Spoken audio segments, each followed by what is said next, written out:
Hi friends, வணக்கம் and welcome to எங்கள் வீட்டு சமையல். நம்ம இன்றைக்கி கொத்தவரங்காய் வத்தல் எப்படி செய்ய போகிறோம் அப்படின்றது தான் பார்க்க போகிறோம். இந்த கொத்தவரங்காய் வந்து ஒரு சீஸ்னல் வெஜிடபிள். ஸோ இந்த மாதிரி நம்ம வத்தல் போட்டு வச்சுக்கிட்டோம் அப்படின்னா நமக்கு வந்து எல்லா டைமும் அவைலபிளாக இருக்கும். இந்த கொத்தவரங்காயில் நிறைய அயன் கண்டென்ட் இருக்குது. ஸோ அனிமிக்காக இருக்கிறவங்களும் எடுத்துக்கலாம். ப்ளஸ் இதை வந்து ப்ரெக்னென்ட் ஆனவங்களுக்கும் கொடுப்பாங்க. ஏன்னா இதில் நிறைய ஃபோலிக் ஆசிட் இருக்குது.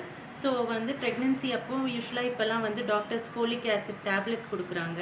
அது உங்களுக்கு நிறைய பேருக்கு தெரிய வரும். இந்த கொத்தவரங்காயில் பார்த்தீங்கன்னா நிறைய ஃபோலிக் ஆசிட் இருக்கிறனால ப்ரெக்னெண்ட்டாக இருக்கிறவங்களும் இதை எடுத்துக்கலாம். ப்ளஸ் இது வந்து சாப்பிட்டோம் அப்படின்னா நம்ம போன்ஸும் நல்லா ஸ்ட்ராங் ஆகும்.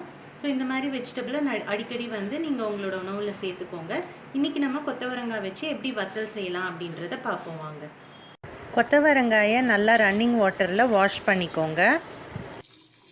அப்புறமா கொத்தவரங்காயை ஒரு அகலமான தட்டில் எடுத்து வச்சுக்கோங்க.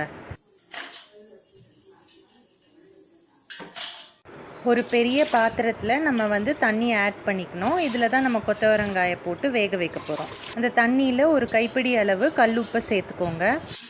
உப்பு சேர்த்துட்டு அந்த பாத்திரத்தை அடுப்பில் ஏற்றிக்கோங்க. அதுக்கப்புறம் அதில் கொத்தவரங்காயை வந்து ஆட் பண்ணிக்கோங்க.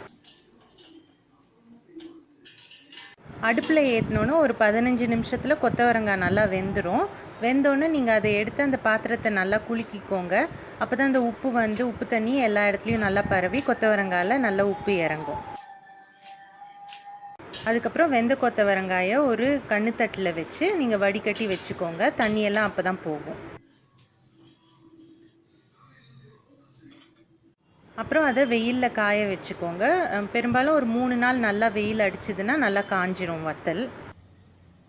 நல்லா காஞ்சிருச்சு கொத்தவரங்காய் வத்தல். காஞ்சோன்னே இந்த மாதிரி தான் இருக்கும். இப்போ நம்ம வந்து காஞ்ச கொத்தவரங்காய் வத்தலை நம்ம வறுக்க போகிறோம். ஒரு சட்டியில் கொஞ்சமாக எண்ணெய் ஊற்றிட்டு அது காஞ்சோன்னே நீங்கள் கொத்தவரங்காய் வத்தலை போட்டுக்கோங்க.